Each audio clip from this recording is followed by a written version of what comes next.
प्रधानमंत्री नरेंद्र मोदी देश को संबोधित कर रहे थे, आने वाली महामारी से लोगों को सचेत कर रहे थे।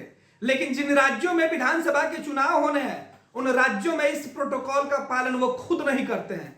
जी हम आपको बता रहे हैं कि उत्तर प्रदेश सहित जिन 5 राज्यों में विधानसभा के चुनाव है वह भाजपा हो या अन्य राजनीतिक दल तमाम चुनावी हथकंडे अपना रहे हैं। जनसभा पे जनसभा, रोड शो पर रोड शो, सरकार सिस्टम का उपयोग करके कई कार्यक्रम कर रही है। मोदी की सभा में भीड़ जुटाए जा रहे हैं, लेकिन उन राज्यों में ना कोरोना का संक्रमण दिख रहा है मोदी को, और ना ही उन राज्यों में ओमिक्रॉन का खतरा मंडराते हुए पीएम को दिख रहा है। योगी आदित्यनाथ जब मंच पर होते हैं तो उनके सामने लोगों की भीड़ होती है, योगी इससे गदगद हो जाते हैं।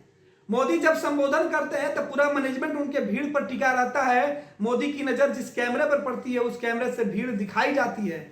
लेकिन यहां भी प्रधानमंत्री नरेंद्र मोदी को इस भीड़ से कोई एतराज नहीं है। जिस उत्तर प्रदेश में प्रधानमंत्री नरेंद्र मोदी पिछले कई दिनों से कई कार्यक्रम में शामिल हो चुके हैं, क्योंकि उनका लोकसभा क्षेत्र भी वही है, उस राज्य की बात कर रहे हैं। उस राज्य में कोरोना संक्रमण का जो पिछला दौर गुजरा है, कई खौफनाक तस्वीरें निकल के सामने आई। उस राज्य में रात में कर्फ्यू आम लोगों के लिए है, लेकिन नेताओं के चुनावी कार्यक्रम, नेताओं के भीड़ वाले जगह से कोरोना भाग चुका है। जी हां, उस राज्य में यह फैसला हुआ है कि शादी में मात्र 200 लोग शामिल होंगे, लेकिन चुनावी कार्यक्रम में लाखों लोग शामिल होंगे, क्योंकि यह सरकार का फैसला है, क्योंकि यह केंद्र सरकार के उस योगी आदित्यनाथ जो सबसे चहेते हैं पीएम मोदी के, उत्तर प्रदेश के मुख्यमंत्री, भारत सरकार यानी केंद्र सरकार के वो स्वास्थ्य विभाग का जो चेतावनी आता है, WHO का चेतावनी आता है, उन तमाम चेतावनियों को उन राज्यों में नजरअंदाज कर दिया जाता है, क्योंकि वहां लोग उम्मीद लगा के बैठे होते हैं कि सरकार अगर कोई फैसला लेगी तो उसका राहत हर आम और खास को होगा। लेकिन सरकार के फैसले से यह साफ साबित हो जाता है, या पीएम हो या योगी या अखिलेश हो या राहुल, देश के किसी भी राजनीतिक दल के नेता हों, वो चुनाव में अगर शामिल होते हैं या उन राज्यों में चुनाव होना होता है तो वहां संक्रमण का दौर नहीं होता है। वहां लोगों को भर भर के गाड़ियों में लाया जाता है, जगह नहीं हो फिर भी स्टेज के पास बैठाया जाता है, मंच पर उन लोगों की कतार लग जाती है जिन्हें 2 गज की दूरी का पालन करने का संदेश देते हुए कई बार देखा गया है। लोग भूल जाते हैं कि 2 गज की दूरी है जरूरी, लेकिन किसके लिए यह बताना शायद इस भीड़ की शक्ल में नेताओं को अच्छा नहीं लगता है, क्योंकि भीड़ अगर 2 गज की दूरी पर रहेगी तो फजीहत इनके पार्टी और इनके चेहरे की होगी, इनके विकास की पोल खुल जाएगी। लेकिन प्रधानमंत्री नरेंद्र मोदी और योगी आदित्यनाथ सहित देश के उन तमाम राज्यों के मुख्यमंत्रियों से एक सवाल बनता है कि क्या जिन राज्यों में चुनाव होने हैं, जिन राज्यों में बड़े बड़े कार्यक्रम हो रहे हैं, उन राज्यों के लोगों की जान की चिंता क्या सरकार और सिस्टम को तनिक भर नहीं होती है?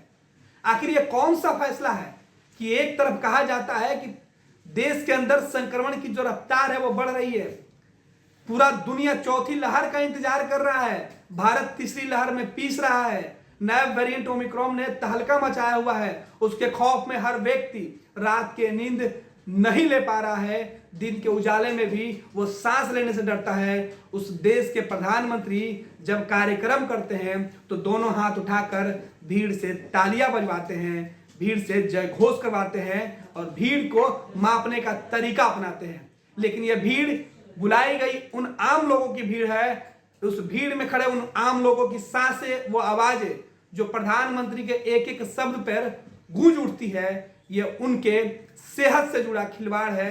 तो प्रधानमंत्री को बताना होगा कि आखिर उन राज्यों में इस महामारी का खौफ क्यों नहीं होता है। प्रधानमंत्री जब देश को संबोधित कर रहे थे तो पूरी दुनिया की नजर भारत के प्रधानमंत्री पर टिकी थी कि पीएम क्या कुछ फैसले लेते हैं। आपको बता दें कि प्रधानमंत्री जब भी फैसले लेते हैं देश के लोगों की नजर होती है, क्योंकि प्रधानमंत्री का संबोधन हर व्यक्ति को, उनसे जुड़े लोग और एक एक जो भारत के लोग हैं उनकी बात होती है। प्रधानमंत्री ने फिर मन की बात कही, 15 से 18 वर्ष के जो उम्र के बच्चे हैं उनको वैक्सीनेशन करने की बात कही, जो लोग दूसरी डोज ले चुके हैं उनको बूस्टर डोज देने की बात कही। लेकिन प्रधानमंत्री जी ये भी आपको बताना होगा कि जिन राज्यों में चुनाव हो रहे हैं वहां क्या संक्रमण की रफ्तार को बाउंड्री पर, क्या बॉर्डर पर ही रोक देने की कोशिश सरकार ने कर रखा है? क्या सरकार का सिस्टम चुनाव वाले क्षेत्र में कोरोना महामारी, ओमिक्रॉन के जो नया वेरिएंट है या महामारी का जो नया वेरिएंट है उसे रोकने के लिए कौन सा चक्रव्यूह भेज दिया गया है कि चुनाव वाले क्षेत्र में ना महामारी जाएगा और ना ही लोग परेशान होंगे? क्योंकि वहां नेता आएंगे तो क्या बिहार के, देश के, उत्तर प्रदेश के, पंजाब के या दुनिया के जिन राज्यों में चुनाव है वहां से महामारी का खौफ कम क्यों दिखाया जाता है? क्या सिस्टम अपने फायदे के लिए लोगों की भावनाओं से खेलती है या सरकार अपने हित के लिए लोगों को ऐसे ही छोड़ देता है? तस्वीरें बता रही है, ये तस्वीरें किसी एक राजनीतिक दल की नहीं है, ये तस्वीरें समाजवाद की है और ये तस्वीरें भाजपा की है, ये तस्वीरें उन इंसान की है और तस्वीरें राजनीतिक दल की है। क्योंकि तस्वीरों से ये नहीं बांटा जा सकता है कि जो भीड़ इन तस्वीरों में है वो शायद दूसरी रैलियों में और दूसरे नेता के भीड़ में शामिल नहीं होगी। लेकिन बड़ा सवाल है कि एक तरफ आप नाइट कर्फ्यू की बात करते हैं योगी आदित्यनाथ जी, तो दूसरे तरफ आप खुद रात के अंधेरे में इतने बड़े जनसैलाब करने का मकसद क्या है? आखिर क्या संदेश देना चाहते हैं? जिस राज्य में नाइट कर्फ्यू हो उस राज्य का मुखिया, उस राज्य का मुख्यमंत्री हजारों लोगों के बीच घिरा रहे रात के अंधेरे में, फिर कैसे नाइट कर्फ्यू? क्या पीएम, क्या सीएम अपनी बातों के लिए, अपने लिए या नेता विरोधी दल जिन राज्यों में है, जिन राज्यों की पार्टियां चुनाव लड़ रही है, वो और उनके कार्यकर्ता भीड़ जुटाएंगे? रात का अंधेरा हो या दिन का उजाला, क्या कोरोना, क्या तीसरी लहर, क्या संक्रमण, उसमें भेदभाव समझ पाएगा? तंत्र मंत्र के बादशाह, भारत के जाने माने सर्वश्रेष्ठ गुरु खान जी, मिलेगा हर समस्या का समाधान गारंटी के साथ। मेरी बेटी की शादी के लिए बहुत से रिश्ते आते थे पर कोई न कोई अड़चन पड़ जाती थी। इसी वजह से मेरा पूरा परिवार बहुत परेशान था। बाबा जी की दुआओं से आज मेरी बेटी एक बड़े घर की बहू बनी।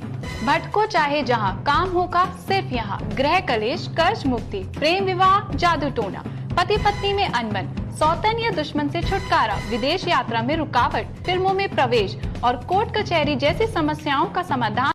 सभी समस्याओं का समाधान गुरु खान जी। अभी कॉल करें 9821707996।